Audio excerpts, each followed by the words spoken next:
How did learning sign language to surprise my deaf girlfriend expose her darkest secret? My girlfriend, Natasha, told me about being deaf the second time we met, sitting across from each other at a coffee shop with her phone between us for the speech-to-text app. She explained she'd lost her hearing at age 7 from meningitis and learned to lip read so well that most people never realized she was deaf until conversations got complicated. She showed me how the app worked, speaking clearly while watching my lips, and I typed responses until I got better at facing her directly when I talked. The whole thing felt natural after the first awkward 10 minutes, and by our third date, I'd mostly forgotten about the hearing part because she was so good at navigating the hearing world. 3 months into dating, I met her family at a big Sunday dinner at her parents' house in Maryland. Her mom, Linda, her dad, Gregory, her older brother, Callum, and her younger sister, Iris, were all deaf. The whole family communicating in this beautiful flowing sign language I couldn't understand at all.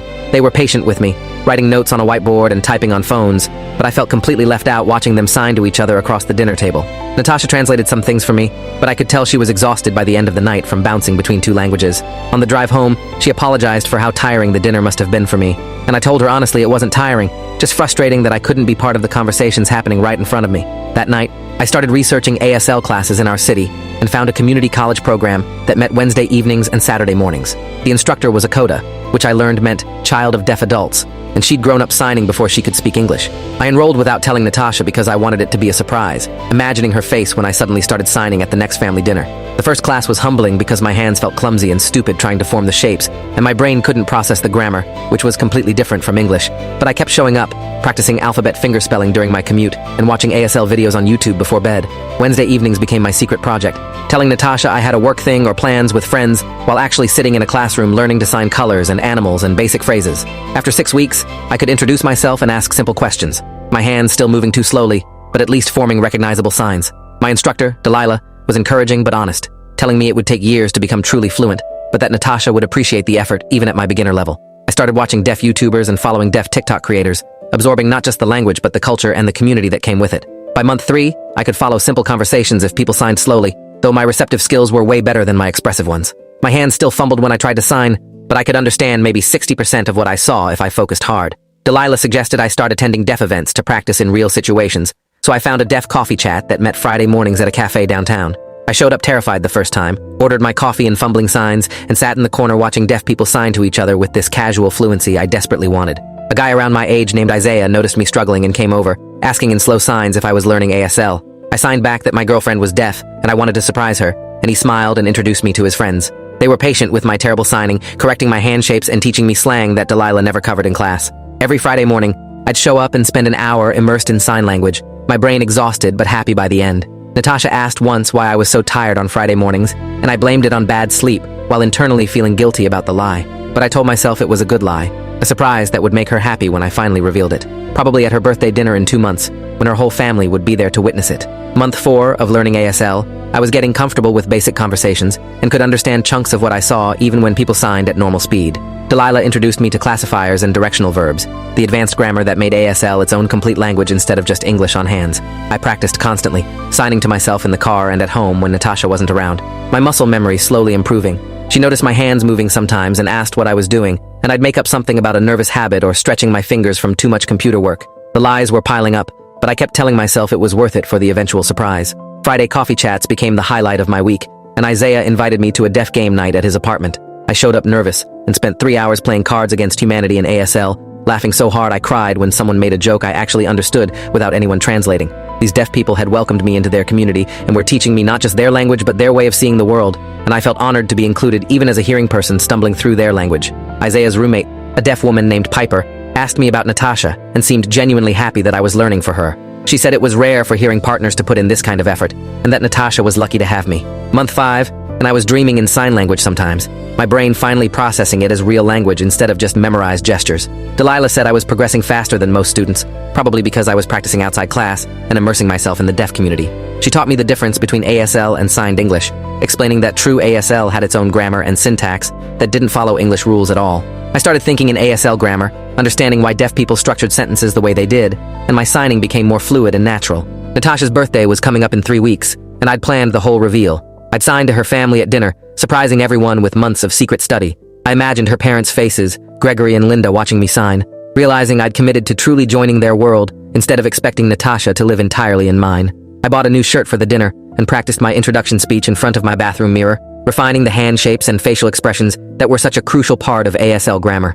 Everything was perfect. The surprise was ready. Then Friday morning at the coffee chat, I saw Natasha walk in with another man, both of them signing to each other with the easy intimacy of people who'd known each other forever. My stomach dropped, and I froze in my chair, watching them order coffee together at the counter. She was laughing at something he'd signed, her face bright and animated in a way I recognized from our dates, and the guy kept touching her arm in this familiar casual way that made my chest tight. They found a table in the corner, and I shifted my position so I could see them without being in their line of sight. Isaiah noticed my distraction and asked what was wrong, and I signed to him that my girlfriend just walked in with another guy. He looked over, studied them for a moment, and asked if I was sure they were together, or if maybe he was just a friend. I told him I didn't know, but the body language looked wrong. Isaiah said I should just go over and say hi, find out what was happening directly, but I signed that I wanted to watch first and understand what I was seeing. The guy signed something and Natasha responded, her hands moving fast and confident, and I caught maybe half of it because they were too far away and signing at full speed. I recognized a few signs. Tomorrow, meeting, secret, and careful. That last sign made my blood run cold. Why did Natasha need to be careful? The guy signed something else and she nodded, then pulled out her phone and showed him something on the screen. He studied it and signed what looked like approval, and they continued their conversation in rapid ASL. I couldn't fully follow from this distance. I excused myself from Isaiah's table and moved to the bathroom, positioning myself at an angle where I could see Natasha's table through the hallway mirror. My hands were shaking and my heart was pounding in a way that had nothing to do with caffeine. I watched them for another 10 minutes, trying to read their signs and piece together what they were discussing. Natasha kept checking her phone, and the guy kept nodding, their conversation looking more businesslike than romantic, but that almost made it worse. What business could she possibly have with this guy that she'd never mentioned to me? They finished their coffee and stood up, and I ducked fully into the bathroom hallway to avoid being seen. I watched through the mirror as they left together, Natasha signing something that made him laugh before they walked out the door into the morning sunlight. I stayed in the hallway for another 5 minutes, my brain trying to process what I'd just witnessed. When I came back to the table, Isaiah asked if I was okay, and I signed that I didn't know, that something felt wrong, but I couldn't explain it. He suggested I talk to Natasha directly, but I said I needed to think first. I left the coffee chat early and drove home, my mind spinning with possibilities. Maybe the guy was just a friend from the deaf community. Maybe they were planning some kind of surprise for me. Maybe I was overreacting because I'd kept my ASL learning secret and now felt guilty about spying on a conversation I shouldn't have understood anyway. I didn't mention anything to Natasha that night when we had dinner at her apartment. She seemed normal, talking about her work week and asking about mine, her phone on the table between us for the speech-to-text app we still used for complicated conversations. I kept studying her face for signs of deception, but she was the same Natasha I'd been dating for 5 months. Warm, funny, affectionate, showing no indication that anything was wrong or different. We watched a movie with subtitles, and she fell asleep on my shoulder halfway through, her breathing even and peaceful. I stayed awake, staring at the ceiling and replaying the coffee shop scene in my head. The next Friday, I showed up at the coffee chat hoping to see her again, maybe understand more about what was happening. I positioned myself at a table with a clear view of the entrance and waited, pretending to practice fingerspelling with Isaiah while actually watching the door. She didn't show up. Neither did the mystery guy. I felt relieved and disappointed at the same time. Isaiah asked if I'd talked to Natasha yet, and I signed that I hadn't, that I was still trying to figure out what I'd seen. He reminded me that the deaf community was small, and everyone knew everyone, so the guy could easily be just a friend or colleague. His logic made sense, but my gut still said something was off. Natasha's birthday dinner was in 1 week, and I'd been so excited about the surprise reveal, but now it felt complicated by whatever I'd witnessed at the coffee shop. I considered canceling the whole thing, just admitting I'd learned ASL in a normal conversation instead of the big family dinner reveal. But I'd worked so hard for 5 months, and I genuinely wanted to connect with her family in their language. I decided to go through with the plan, but stay alert, watch for anything strange and how Natasha interacted with her family or any signs that she was hiding something. Wednesday night class. Delilah taught us more advanced conversational skills and reminded us that ASL facial expressions were grammatical, not just emotional, so getting them wrong changed the meaning of signs. I practiced with my class partner, a woman named Heather, who was learning because her daughter had just been diagnosed as deaf. She was nervous about her daughter growing up in a world she didn't understand, and I told her what I'd learned about the deaf community being incredibly welcoming and supportive. After class, I stayed late to ask Delilah about deaf culture around relationships and dating, trying to frame it generally without revealing my specific situation. She explained that deaf people often dated other deaf people because of shared language and culture, but deaf-hearing relationships could absolutely work if both people were willing to bridge the gap. She said the key was respect and effort, showing you valued deaf culture and language instead of expecting your partner to assimilate into the hearing world. Her answer made me feel slightly better, reminding me that I was doing exactly what she described by learning ASL, but I couldn't shake the image of Natasha and that guy signing about secrets and being careful. Sunday morning, Natasha texted asking if I'd come over to help her set up decorations for her birthday party, and I drove to her apartment with a knot in my stomach. She greeted me at the door with a smile and led me inside where birthday decorations were scattered across her living room. We spent 2 hours hanging streamers and blowing up balloons, working together in comfortable silence, occasionally broken by her speaking or me typing questions on my phone. Everything felt normal and domestic, and exactly how our relationship had always been. She showed me the seating chart for the dinner, pointing out where I'd sit between her mom Linda and her brother Callum, and I nodded while thinking about how different that dinner would be once I revealed my ASL skills. That afternoon, we went grocery shopping for party supplies, and I pushed the cart while she added items, both of us navigating the store with the practiced ease of a couple who'd done this before. At checkout, the cashier tried to talk to Natasha, and she pointed to her ears and shook her head, and I automatically interpreted for her, a habit I'd developed over the months we'd been dating. The cashier looked embarrassed and apologized, and Natasha squeezed my hand in thanks. Walking to the car, I almost told her about learning ASL right then, the secret feeling too heavy to carry any longer. But she started talking about how excited she was for me to experience a full deaf family dinner, how different it would be from the first time when I'd felt so left out, and I realized she had no idea I wouldn't be left out this time. I decided to keep the surprise for 4 more days until her birthday. Monday and Wednesday passed in anxious anticipation, and I attended my regular ASL class where Delilah wished me luck with the big reveal. She said Natasha would probably cry, that it was such a meaningful gesture to learn your partner's language, and her words made me feel confident again. Thursday night, I couldn't sleep, running through my introduction speech in my head and imagining all the ways it could go. Friday arrived and I dressed carefully, choosing clothes that wouldn't restrict my hand movements, a weird consideration I'd never thought about before learning ASL. I drove to her parents' house in Maryland, arriving exactly on time with flowers for Linda and a bottle of wine for Gregory. Natasha greeted me at the door and pulled me inside where her whole family was already gathered. Linda hugged me and took the flowers, and Gregory shook my hand firmly, and Iris waved from across the room, and Callum gave me a friendly nod. They were signing to each other in rapid ASL, the conversation flowing around me like always, and I smiled and waited for the right moment to reveal my surprise. Dinner started with everyone sitting around the large dining table, plates loaded with food Linda had been cooking all day. They signed prayers before eating, hands moving in synchronization, and I bowed my head respectfully while watching through my eyelashes. Conversation started up immediately, everyone's hands flying, facial expressions animated, and I caught most of what they were saying because I'd been practicing with Delilah for exactly this scenario. Callum was complaining about his job, Iris was telling a story about her college professor, and Gregory was asking Linda about something related to home repairs. Natasha sat next to me, occasionally turning to explain what people were saying, not realizing I already understood. I waited until there was a natural pause in conversation, then set down my fork and cleared my throat. Everyone looked at me, and Natasha automatically reached for her phone to translate. But instead of speaking, I signed, "Hi, my name is Lucas. I've been learning ASL for 5 months as a surprise for Natasha's birthday." The table went completely silent. 5 sets of eyes stared at me in shock, hands frozen mid-sign. Natasha's mouth fell open and her face went pale, and for a second I thought maybe she was happy surprised, but then I saw something else in her expression. Fear. Linda recovered first, her hands moving to sign. "You know ASL? You've been learning?"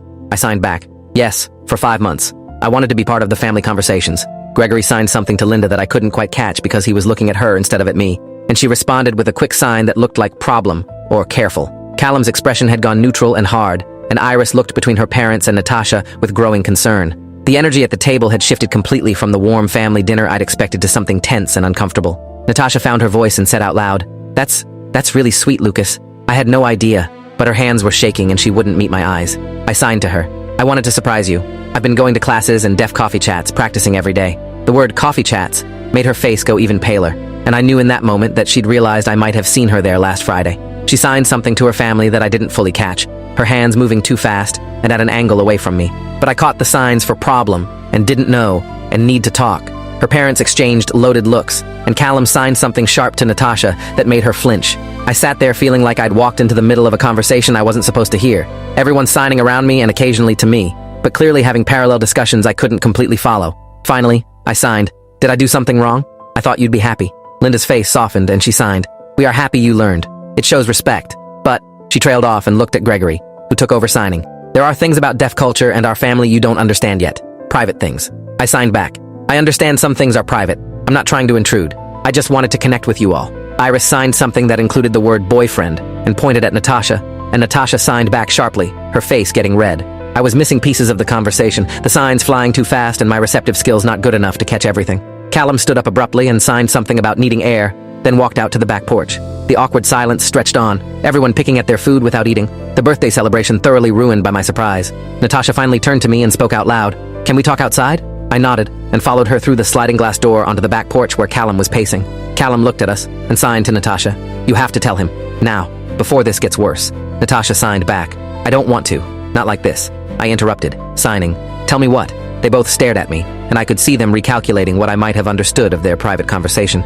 Natasha took a deep breath and signed slowly, making sure I caught every word. "The man you saw at the coffee shop last Friday. His name is Kieran. We've been friends since we were kids. We grew up together in the deaf community." I signed. "Okay, So why did you look scared when I said I knew ASL? She continued signing. Because Kieran and I are part of a deaf activism group that does things that might be controversial. We were planning a protest action.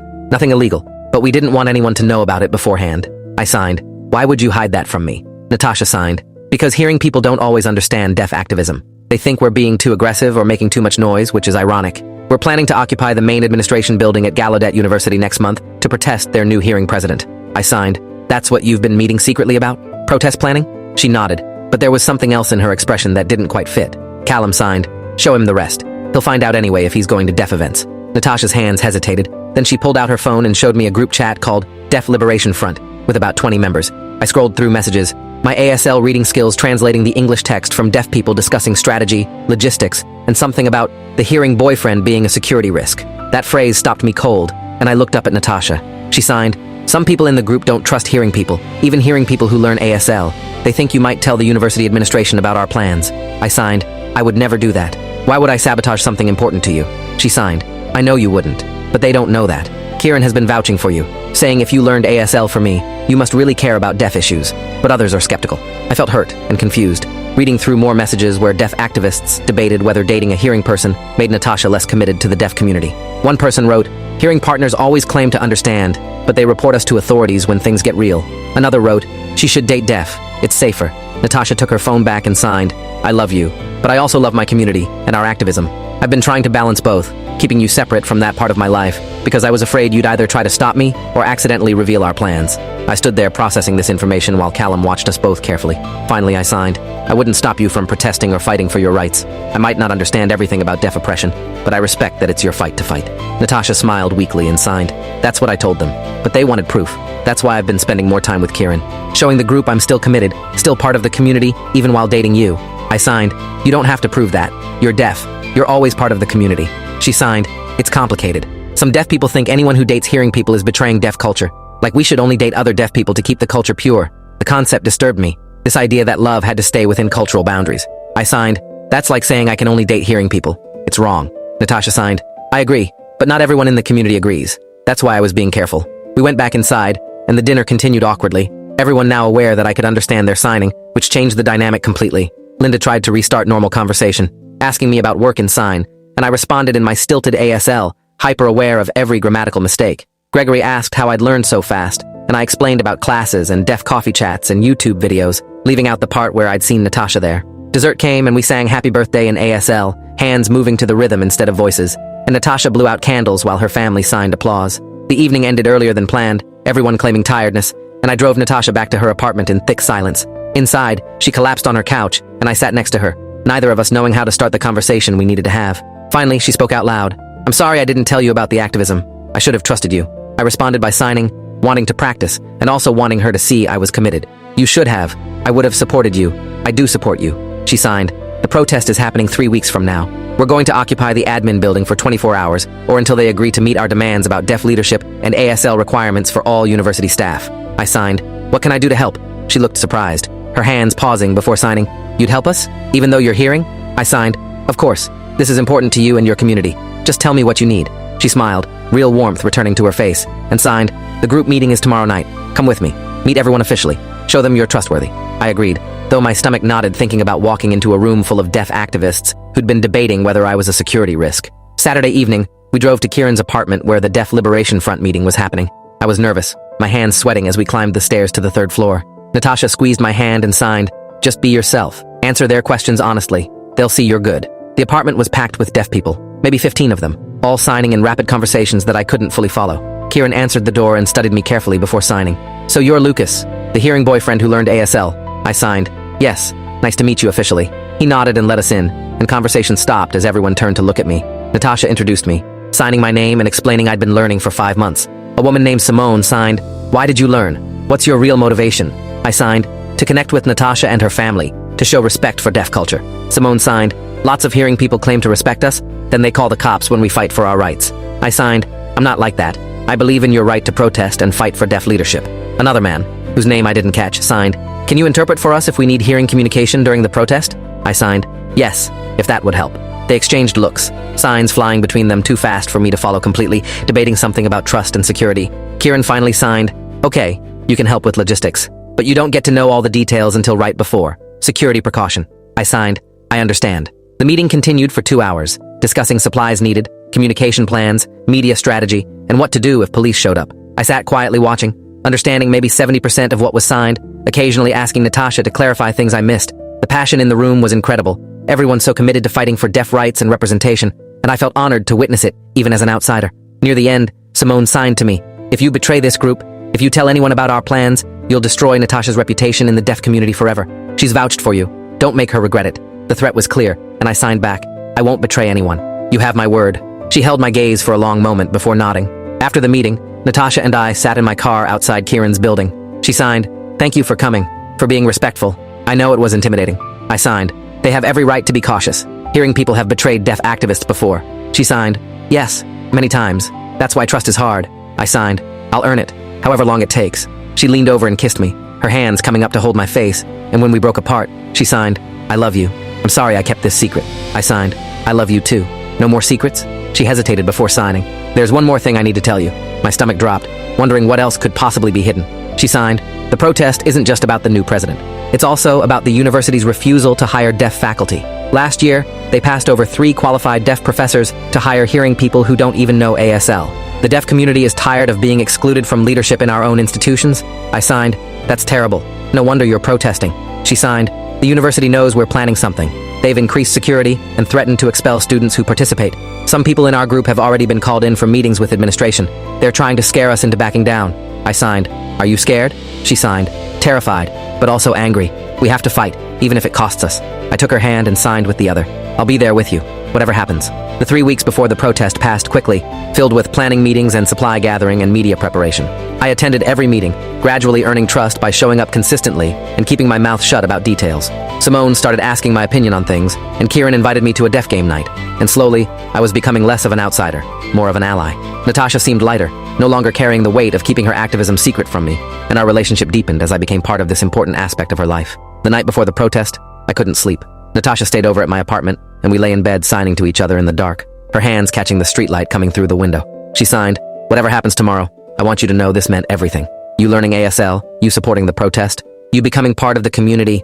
I never expected that from a hearing partner." I signed, "I never expected to become part of the deaf community, but now I can't imagine my life without it, without you." We held each other until dawn, then got up and prepared for what would be a long day. We dressed in all black as planned, packed supplies in backpacks, and drove to Gallaudet University in Washington, D.C. The campus was beautiful, historic buildings and green spaces, and I could see why this place was so important to the deaf community. It was their university, their space, and now they were fighting to keep it truly theirs. About 30 deaf activists gathered at the designated meeting point, everyone checking phones and adjusting backpacks. Kieran signed the signal to move, and we walked as a group toward the administration building. Security guards stood at the entrance, but we pushed past them peacefully, flooding through the doors and up the stairs to the main administrative offices on the 3rd floor. We moved quickly and efficiently, having practiced this sequence in our planning meetings. Within 10 minutes, the entire 3rd floor was occupied, activists sitting on the floor of hallways and offices, signing to each other and setting up for the long haul. We'd brought food, water, chargers, and banners that read, "Nothing about us without us," and "Deaf Leadership Now," in both English and ASL hand shapes. University security showed up within 30 minutes, looking confused about how to handle 30 deaf protesters who communicated in a language most of them didn't understand. They tried to tell us to leave, but we ignored them, continuing our conversations in sign. The university brought in an ASL interpreter after an hour, and Kieran signed our demands through her to the administration. The president, a hearing woman who'd been on the job for 3 months, looked uncomfortable and out of her depth, promising to consider our concerns, which was obviously not enough. We signed back that we weren't leaving until they agreed in writing to prioritize deaf faculty hiring and create a deaf leadership advisory board with real decision-making power. Media started showing up in the afternoon, cameras pointed at us through windows and from the quad below. Natasha and 2 other activists did an interview in ASL with a local news station that had brought their own interpreter. I watched her sign passionately about deaf rights and deaf leadership, her hands strong and expressive, and felt proud and scared at the same time. Night fell, and we were still occupying the floor, having set up sleeping areas in empty offices and ordered pizza delivery through a support person on the ground floor. Campus security had given up trying to remove us, probably waiting for orders from higher up about how to proceed. The energy in the occupation was surprisingly positive, people signing stories and jokes, sharing food, supporting each other through the discomfort and uncertainty. Around midnight, a commotion started downstairs.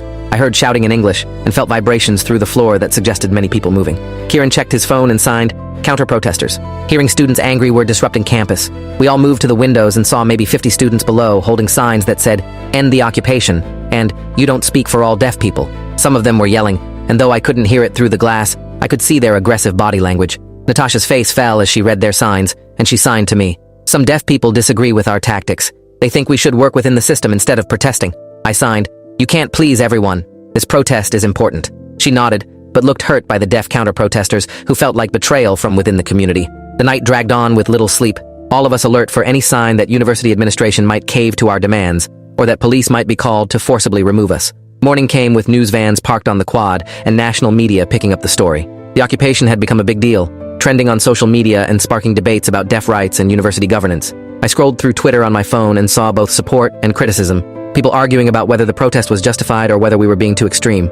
Natasha's phone buzzed constantly with messages from deaf community members, both supporting and condemning our actions. Around noon, the university president finally agreed to meet with our representatives. Kieran, Natasha, Simone, and 2 other activists went into a conference room with administrators, while the rest of us waited in tense silence. The meeting lasted 3 hours, and when they emerged, Kieran's face was neutral, but his hands signed to us. Partial victory. They agreed to create the advisory board, but won't commit to hiring quotas for deaf faculty. They want us to end the occupation now. We held a quick discussion, signing back and forth about whether to accept the partial win or hold out for everything we demanded. Ultimately, we voted to end the occupation, reasoning that we'd raised awareness and achieved something, even if it wasn't total victory. We packed up our supplies, took down our banners, and walked out of the building together in an organized group. Students and media were waiting outside, cameras everywhere, and Natasha signed a brief statement about what we'd accomplished and why the fight would continue. The aftermath was complicated. Some protesters faced disciplinary action from the university, including academic probation and community service. Natasha got a formal warning on her record, but no serious punishment,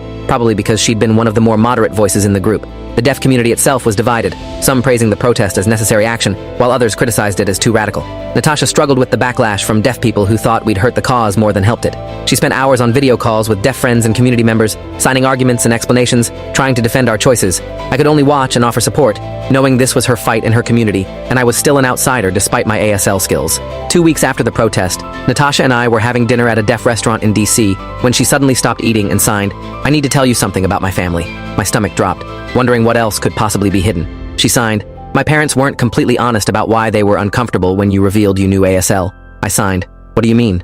She signed, "My dad's company, the one he's worked at for 20 years, recently fired 3 deaf employees and replaced them with hearing people. My parents have been part of a lawsuit against the company for disability discrimination. They were afraid that if you knew ASL, you might somehow get involved or tell people who work for the company, and it could jeopardize their case." I sat back, processing this new information. I signed, "They thought I was a corporate spy or something?" Natasha signed, "Not exactly, but they know how small the deaf community is. Everyone talks. They were being cautious about who knew what."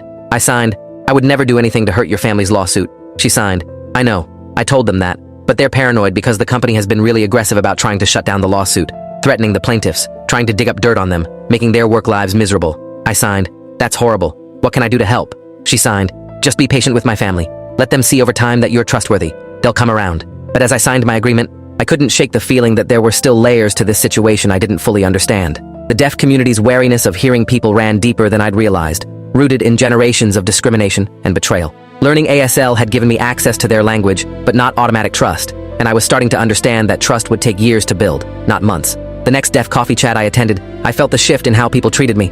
Some of the regular attendees who'd been friendly before now kept their distance, probably hearing about the protest and my involvement. Others were more welcoming, appreciating that a hearing person had stood with deaf activists, even when it got difficult. Isaiah pulled me aside and signed, "You did good at the occupation, but you need to understand something about being a hearing ally in the deaf community." I signed, "Tell me." He signed, "Your job isn't to lead or make decisions for us. It's to support and amplify deaf voices. Sometimes hearing people learn ASL and then think they understand everything about deaf experience. They start speaking for us instead of with us." I signed, "I never want to do that. How do I make sure I don't?" He signed, "Keep learning, keep listening.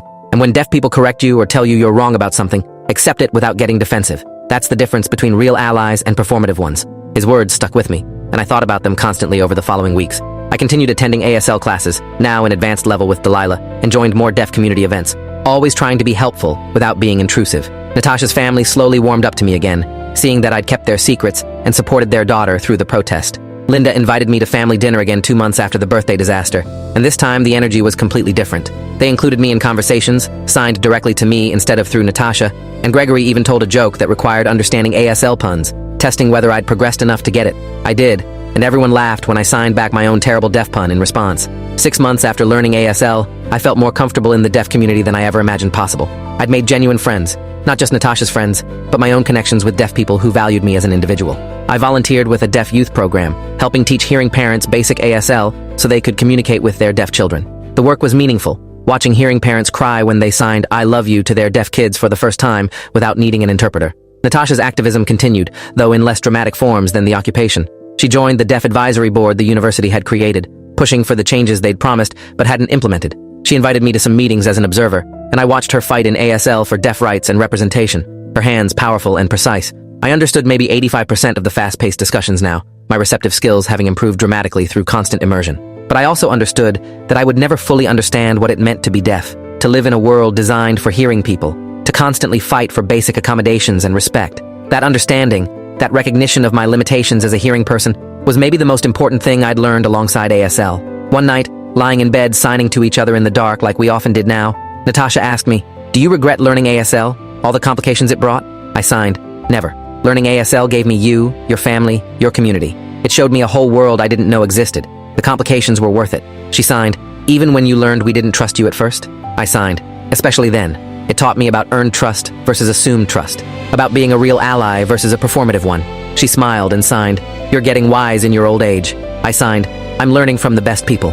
We fell asleep signing to each other, hands eventually stilling as exhaustion took over, but still touching, still connected. Learning sign language to surprise my deaf girlfriend had exposed secrets and complications I never anticipated, but it also gave me something invaluable that I couldn't have found any other way. A language, a community, a deeper understanding of myself and the world. So that's how learning sign language to surprise my deaf girlfriend exposed her darkest secret, which turned out to be not so dark after all, just complicated by justified caution and the weight of being part of a community that spent generations fighting to be heard in a world designed for hearing people. If you found this story about cross-cultural relationships and activism interesting, share it with someone who needs to understand why learning your partner's language is about more than just vocabulary and grammar. Appreciate you watching this far. If you enjoyed it, drop a like, leave a comment, and subscribe so you won't miss the next story.